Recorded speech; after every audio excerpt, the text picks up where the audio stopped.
Village of Greenhills regular council meeting for January 27th, 2015 to order. Does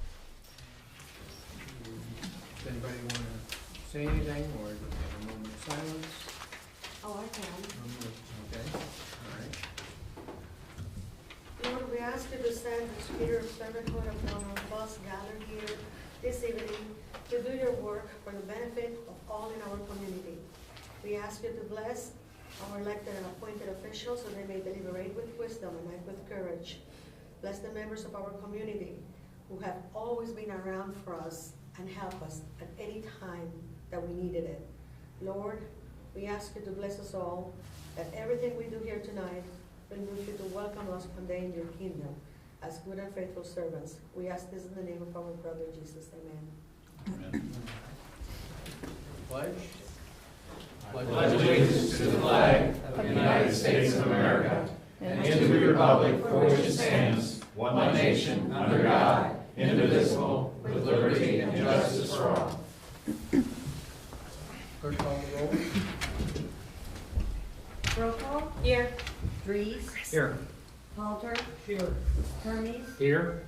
Lee? Here. Walther? Here. Moore? Here. I have a motion to approve the minutes of the November 25th, 2014 regular council meeting, the December 9th, 2014, and January 13th, 2015 council meeting work session meetings. So moved. Second. All right. Any corrections? Hearing none. Minutes are approved.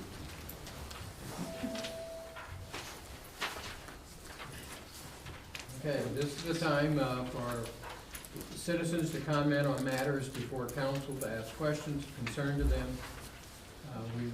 When recognized, please come forward to the lectern, give your name and address, and state your comments or questions. Council meetings are tape recorded for ease of transcription.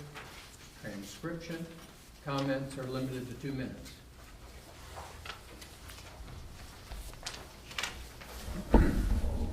My name is Thad Willard. I live on Dayton Road. First, I want to thank the members of the EMS squad and Chief Spade for the fine assistance they gave me recently when I had a medical emergency and my wife had to call 911 in the middle of the night. They came there very promptly, took care of me very well, transported me to the hospital, and probably was instrumental in saving my life. And I can't thank them enough.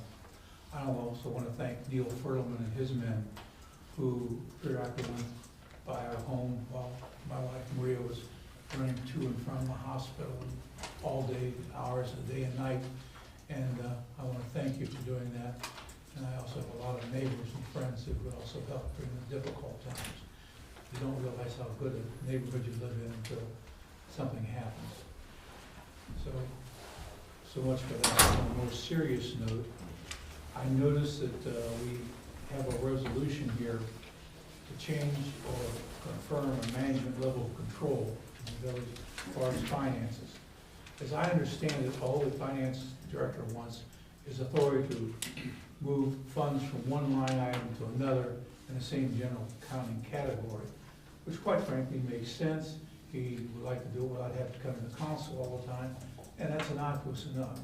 Unfortunately, the way I'm looking at this is very broadly written and more than necessary. You can provide and create language more narrowly written to do exactly what he wants. But the way it reads now, in my opinion, looking at it, gives away too much of what the council's fiduciary responsibility actually is as far as control of the budget. It's one thing to delegate a few minor things, but the way this reads, it might be construed to do more. The bottom line is, there's no reason to give away the farm when all that's necessary and wanted is maybe a half dozen eggs and a stick of butter. And I think you can give people what they want, as finance director, what he wants without using this language as it is now. Legal control and level control and management control those are interesting items, and they're legal terminology, but I think the way this is written, it's too broadly written for what you want to accomplish. It will accomplish what you want, but it could do more.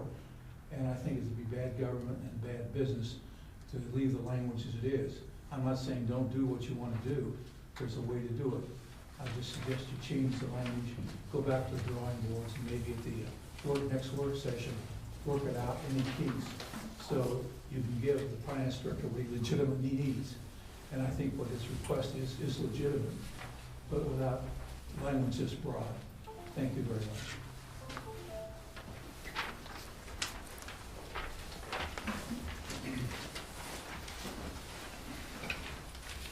Hi, I'm Diana Harrison Kohler. I live at 53 Ilona. And first off, I want to thank Council Member Halter and Council Member Walther for attending the Historical Society Board meeting. Your input and information was very helpful, and we appreciate that you showed up. Secondly, thank you to the Committee for Safety and Traffic. The meeting was very, very well run, and I thank you for letting me speak at that meeting. And I would also like to thank the village and Mayor Moore for the donation to the Historical Society of a set of blueprints for the shopping center from the original design. There was an extra set that we had here at the village, and the Historical Society is very pleased to accept it. And I also concur with Mr. Willard's analysis of the level of control ordinance or resolution. There is some concern that it is written very broadly, and I would hope that we could fine-tune the wording in it to, I realize it's a new requirement, but I hope we can fine-tune the language. Thank you very much.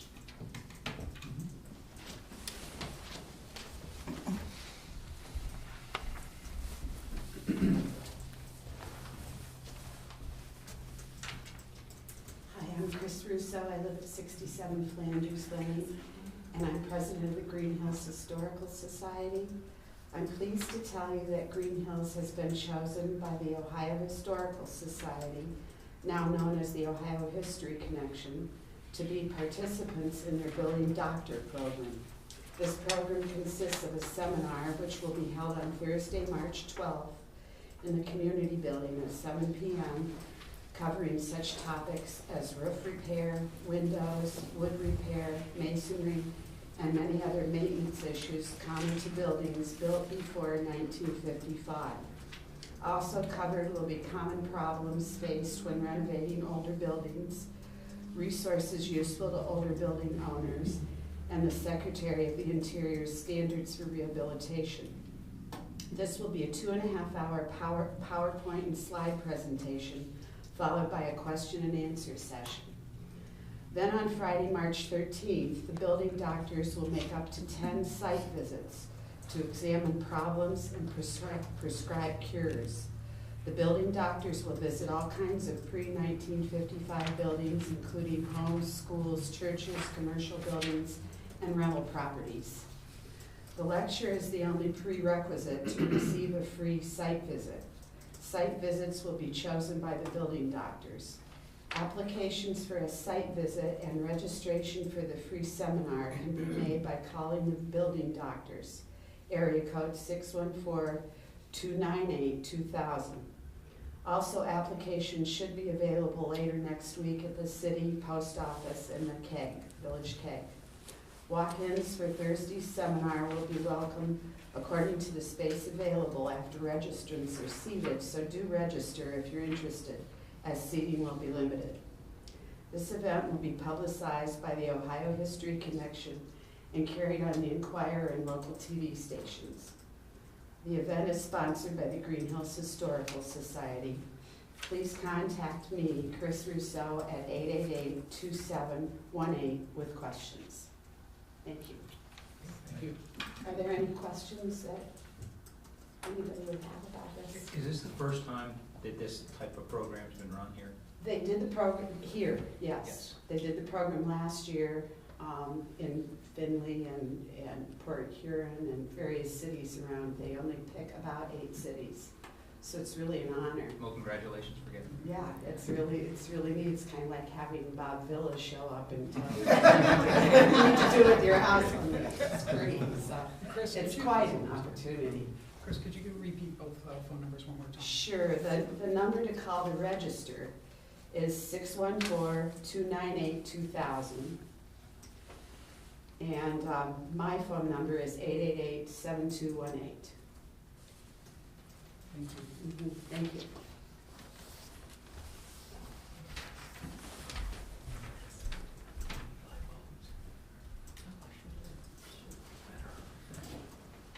They don't mind being in the dark. Anybody else? Okay. Moving on, reports of village officials, municipal manager, Jan Kovac. Thank you, Mayor. I do have a couple of items, but if I could just touch quickly on the issue that was raised, and when we actually get to the legislation, Matt Sanders is here to address it a little bit more, but the language in that resolution may seem a little heavy, although it is taken directly from the village officer's handbook, and is referenced in the Ohio Administrative Code.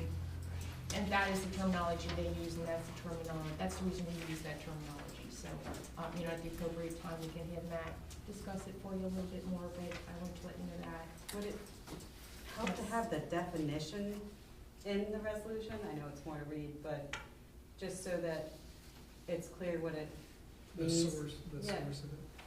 Just a definition of management level of control. Just within. Well, I think, correct me if I'm wrong, Matt, but that the definition is that would be the object level of the appropriation, which, and for, unless So you the deal with definition it all the doesn't clear it time. up. Yeah, but wanna help We you a could, little bit. well, let's save it for Well, we another. could, yeah, because, yeah. there's- And I'm there's gonna the ask fund, Mr. there's Forbes the if there's any program, case there's- law on this too. It's too new. Or that's an unfair question without research. I don't know if there's any case law, but I can tell you that I've reviewed it, and it is the same language that's from the village officer's handbook. Okay. And that But you can either That lay down handbook- this term. Yeah, village officer's handbook's put out by the auditor's office. correct, Yes. Wasn't something we came up with. right, no, not at all. Okay, I have a couple things I wanna mention. First is, we've had a real rash of garbage can issues of late. And I know it's frustrating for citizens, and we get calls about garbage cans sitting out, and we also spend a lot of time driving around finding garbage cans that, can be everything from they're setting them out too early. Or most often it's a case where it's simply put in a place where it's visible from the street, which is not permitted under our current code. So we continually put it on the website. I will put another article in the journal just to highlight it. We have to send a letter, but again, if anybody does receive a letter, we just happen to see it, maybe the one time you left it out. Although we do have some repeat offenders at this point in time. So everybody just kind of be aware of the deadlines that we have in our code, and we'll reiterate those again in the journal so everybody has them handy and knows when they should or should not be setting the garbage out and the proper placement of their cans during the time, between collections. So big enough issue, I thought I should mention it. The other thing, I passed around Joel Suggs, who is here tonight, he has asked for an amendment. Asked for some amendments to the contract that council approved last year for the 2015. The front page summarizes the 4 points where he'd like to make the amendments. The additional pages kind of point to where those would be. One is to add an additional $1,000 to include fuel costs. Another is to change to well, you can kind of look at them, they're details. Portalettes, charging them more than 3 months to the golf course. approval of items that, if you recall, this year we have a total amount from which the monthly expenses will be subtracted. And the fourth item is to delete reference for all revenue on a daily basis. You know, I guess I'm looking for council's guidance on this. I'm opposed to adding additional money. Every dollar we have this year is really tight, and I know I'm not telling you anything new on that. I really believe, as far as the other items are concerned, we've had a sit-down meeting, and I think Matt and Joel speak frequently and will continue to, that I don't believe it's necessary to add the level of detail or be concerned even about the daily revenue. You know, that wasn't the case last year. We pretty well know what to expect in terms of when the deposits will come in, things like that. So that is my opinion, and I guess I'd like to find out where council would like to go with that.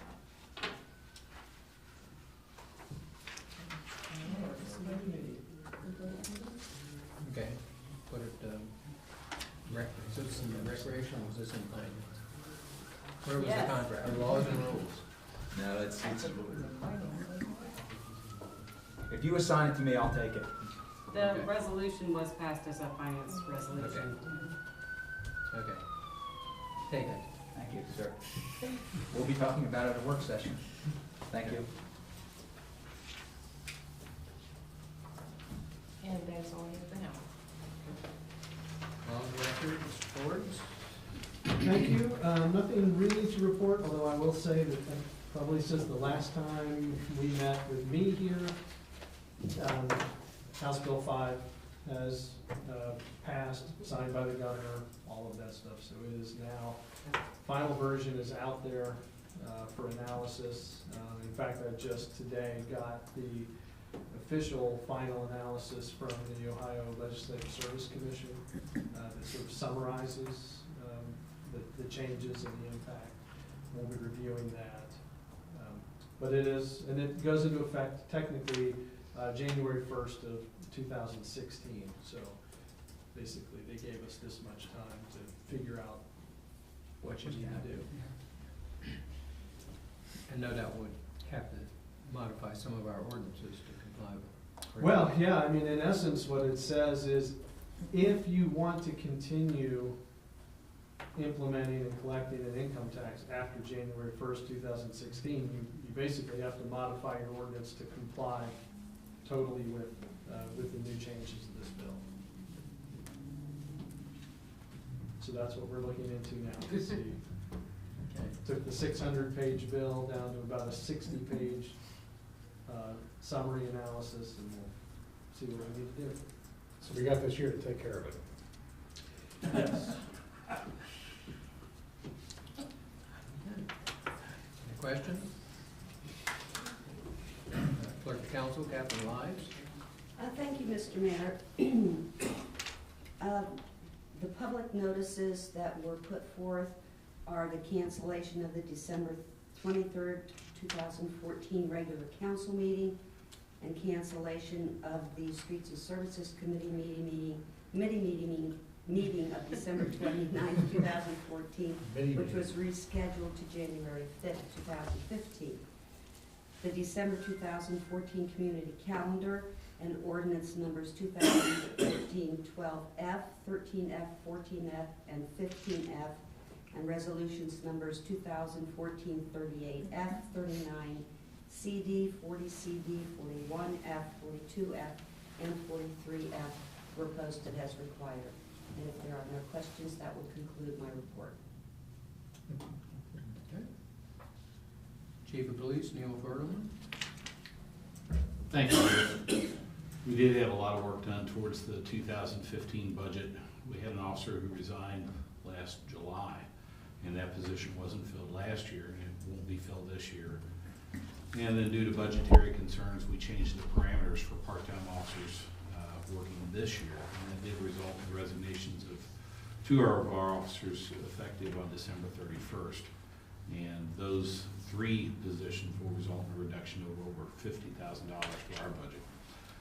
As mentioned, the 2 officers, Aaron Schluter, had over 8 years of service with us, and Ray Tensing had 3 years of service with us. In conjunction with those changes, we made a new policy requiring our officers to pick most of their vacation and holiday requests earlier this year, so we have a more planned structure for when our reduced number of part-time officers will be working. One of the other budget-related items was a cooperative effort with the manager in sending a letter to Creative Microsystems. They were the vendor for our court software. We have discontinued or have notified them of our intent to sever the contract at the end of this month. We will be adding a court module from our police software package, PAMET Systems. And that change will do two things. Number one, it'll make us more efficient because it puts all of our data in one package, so it'll eliminate some data redundancies. But the total savings for the next 2 years by making that change is over $8,000. So that was a significant move. In the month of December, we did investigate 5 accidents, 4 crimes, which was the same as last December. 262 other incidences were up from 135 the previous December. We had 965 contacts with citizens as compared to 693 last December. 775 of those were self-initiated by our police officers. We provided assistance to the public 185 times compared to 120 times the previous year. Assisted other agencies 73 times, made 54 traffic arrests and 34 criminal arrests. I noted in my written report to you that it was not an easy year to be a police officer. One of the things that we are doing to address some of the issues that have arisen across the nation in law enforcement is training. We've implemented and I've mandated a training for all of our officers that will protect our citizens while we protect ourselves. The training is called Below 100, and the reason for that acronym is to try and get officer-related deaths under 100 nationally, and all of our officers will be attending that training within the coming months, and through some grant writing done by the state that is at no cost to us, and it's good quality training as well. Where does that take place? Principally at Blue Ash, Mr. Hallward. Questions, comments? I really appreciate the email as you're saving that paper. We're counting I was every in there penny. going, what is he talking about? I don't see anything. It was in the email, so it's a good idea. That's great. Does anybody have anything to report for the fire chief? I'll probably mention some stuff in my report. Okay. All right. The mayor's report, I have some audit court receipts.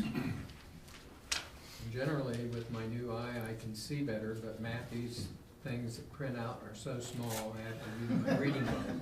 You got a new eye? Mm-hmm. Yeah, How much it cost? $3,500. Not bad. I would do the same thing. Yeah. Okay, I think we missed December's, so I'll give December's. State of Ohio received $1,379.90 for doing nothing. Treasurer of Hamilton County received $50.10, and the Village of Greenhills received $5,224.09. For the month of January, the January report for the month of December, rather. The state received $1,833.50. Treasurer of Hamilton County, $61.50. Village of Green Hills, $6,745. It was a grand total of $8,640. And the other one was $6,654.99. Just another method to help the state from not having to pass a tax increase, just levy assessments on various things. I wanted to make a comment too on the trash cans. And actually today I talked with somebody who uses a walker to get around, or a cane and walker combination. And they have somebody that comes and takes their trash can out and back for them. And this individual was not one of the ones who received a notice because that person showed up. But she said there are times that he forgets to come to take her can back out. And the Rumpke guy has moved it into her driveway for her sometimes, and other times, she has to get a hold of the person to ask him to come and do that. And so, you know, if you're in town and you have a neighbor that struggles to get the cans in and out, or, you know, maybe give them a hand. Because some people are just, you know, lazy, but there are some people that have a reason that are unable to get their cans back in or out to the street. All right, moving on, unless anybody has a question. No, also was going to make the comment that when I circulate to see the garbage in the neighborhoods, there also has been an increase of mattresses without covers. So I always kind of call first thing in the morning, but that would be when I see them Saturday. So I call first thing on Monday, that doesn't get picked up till Tuesday. We had rain, we had snow. It's a mess. Perhaps maybe a good idea to put another little reminder on the paper about that. Maybe Yvonne can add that to her article about the trash cans. Sure. Mattresses? Right, well, actually mattresses and sofas, So those, anything upholstered right, needs to be covered. to keep, you know, just in case they have bed bugs, it keeps the bed bugs from getting on the garbage collectors, so they won't pick it up unless Yeah, it's Rumpke will not pick covered. it up. in a bag, unless it's bagged. Okay, moving on, committee reports, finance and audit, Mr. Green. Thank you, Mr. Mayor. Since two people have already commented on garbage cans, and I was active in that category also, I will just pass and I contemplated saying something about our regulations tonight. I thought, you know what? Most of the people here that are involved with violations are probably not listening to us tonight or in the audience, so I'll move on. We did not have a finance and audit committee this month, although I did have multiple meetings and discussions with the finance director and the manager concerning the appropriation that we'll consider later tonight. I did want to comment on a couple things from 2014, and at the before our retreat, you'll have the full financial report from 2014, but I want to share a couple of highlights from 2014 of what I call the big numbers, and I'll round these off to $1,000 increments, just as a little bit of comparison. And I think this is helpful for citizens as they understand the budget constraints that we live under as a community.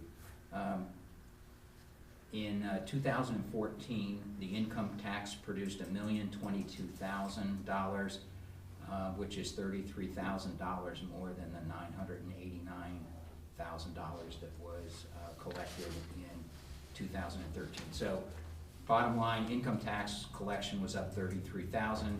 That means that there are more people working or more people making money, and quite frankly, this is the biggest piece of our budget, or of our revenue for the general fund is in the income tax. The second biggest piece is the real estate tax.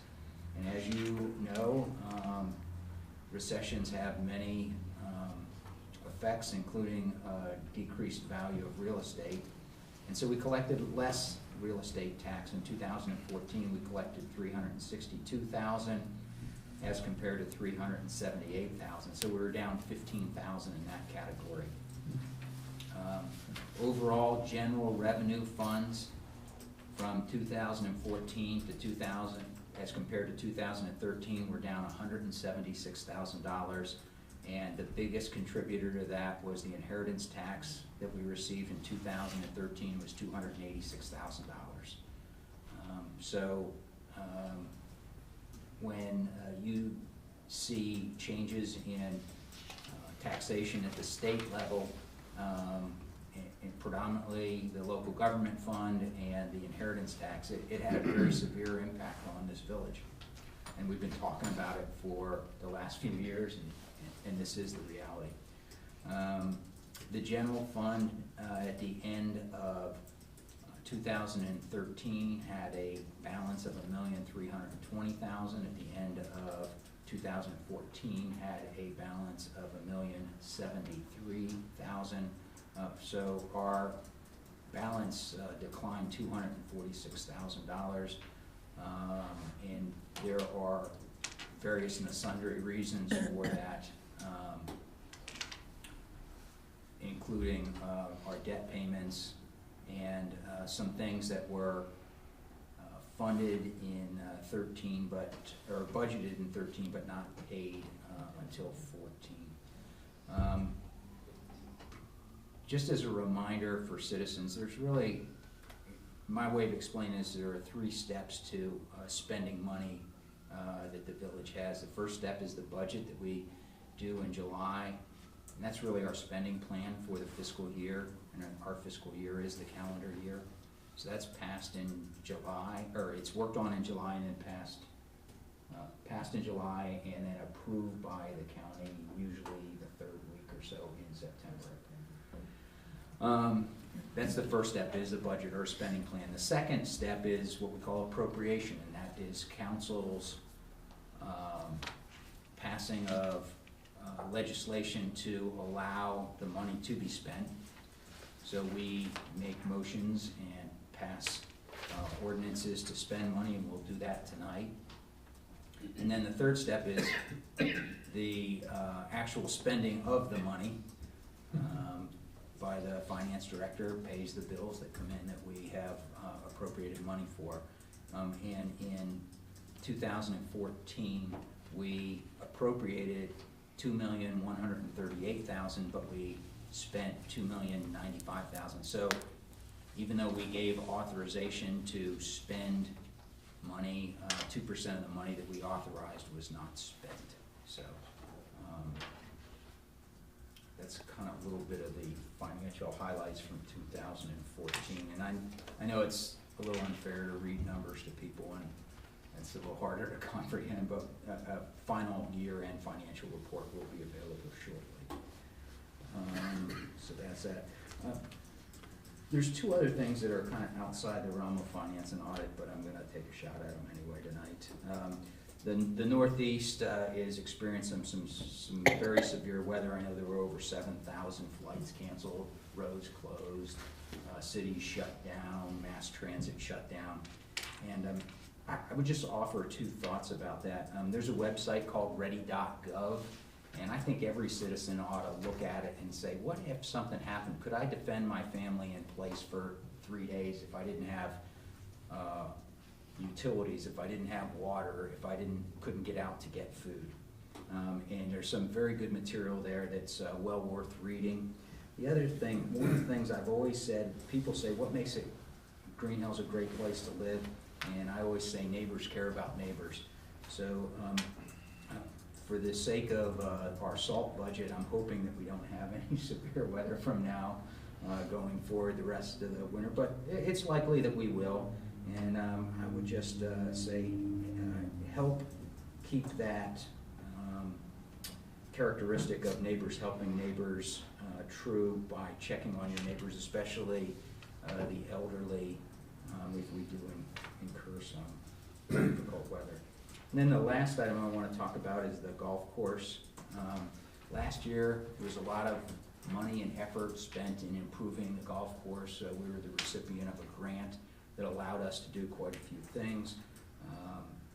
The Suggs Properties that manages the golf course and runs it for us has incorporated several creative things for golfers to improve their game. It's a great facility to play at. It's a great facility to practice at. You can stop on the way home from work and get around in less than an hour and still be home from dinner. It is an asset that we have in our community, but it needs to be supported. And so I would encourage you to get on the website, the village website. If you're a regular golfer, I would encourage you to join as a member. There's a discounted rate right now. And join and use the facilities that we have here. Invite your friends to do so, form a league. have your birthday party there and invite your 7 best friends to play golf with you, spend quality time with your spouse or your children. Well, who told me your 7 best friends? I'll be your best friend, Greg. Okay, for a day. So I would just encourage you to use it. It's a great facility, and it's a little underutilized, quite frankly, and we want everybody to use that as much as possible. And that concludes my report and my advertisement. All right. I'd like to have a comment, Yeah. not a question. Just want to let you know, since you've taken over finance, I guess it's been 3 years now, isn't it? I think you've done an excellent job of keeping us informed. I think you know more about the budget than I think any other council person ever had before. And I think you make it your business to understand that, and I really appreciate that. I really do, I mean it honestly. I appreciate it. And I feel comfortable knowing that you're a part of the finance committee, because you'll let us know exactly what's going on. So, thank you. I'll make one comment in case people watching didn't pick up on it, that the inheritance tax has been eliminated by the state. Yes. And they've reduced our local government fund monies. And probably if you averaged it out over the last 20 years, we've probably averaged 150,000 a year maybe in inheritance tax. Some years as high as almost $500,000. So that's thanks to the Alzheimer's Center. But unfortunately, that source of funding has impacted us a great deal, losing that. Yeah, and that's not a philosophical comment about whether there should be an inheritance tax or not. It's a reality comment that money that we used to get and regularly count on is no longer there. Right, and knowing that other municipalities are being impacted even more severely, just because of the size that they are. Yeah. And that they're doing the same type of thing that we're doing, trying to figure out ways how we can save money. Because, you know, there are several other municipalities that they're losing several $1 million a year. Yeah. And it's tough. Okay, moving on, recreation cable TV, Mr. Hermes. I don't have a whole lot to talk about, to be honest with you. There was a meeting last Wednesday. I wasn't able to attend. And I know they talked about the several things that were on the agenda, investments to the walking paths that are coming up. Want to be able to have those cemented, if you will, in by the springtime, so there can be of use. And I know that there's another person Peggy Hermes had stepped down as far as being secretary and being part of the Recreation Commission. And there's another gentleman, hopefully you'll get the honors to say, accept Sean Patterson. He wants to be a part of the Recreation Commission. I know he was part of the meeting here last Wednesday, so. That's really about it. I know that in talking about they're getting ready and getting wound up for what's gonna be happening for the spring and summer as far as different events, and so, you know, keeping informed. They have a monthly meeting, so that's it. Questions? Moving on, intergovernmental affairs, laws and rules. Mr. Lee? Thank you, Mr. Mayor. The next meeting of the committee meeting will be on February 23rd at 10 a.m. It's a Monday morning. We will be discussing several different items that will be brought to us by the village manager concerning garage door ordinance, junk collectors, junk trucks regulations, and some updates on the employee manual. So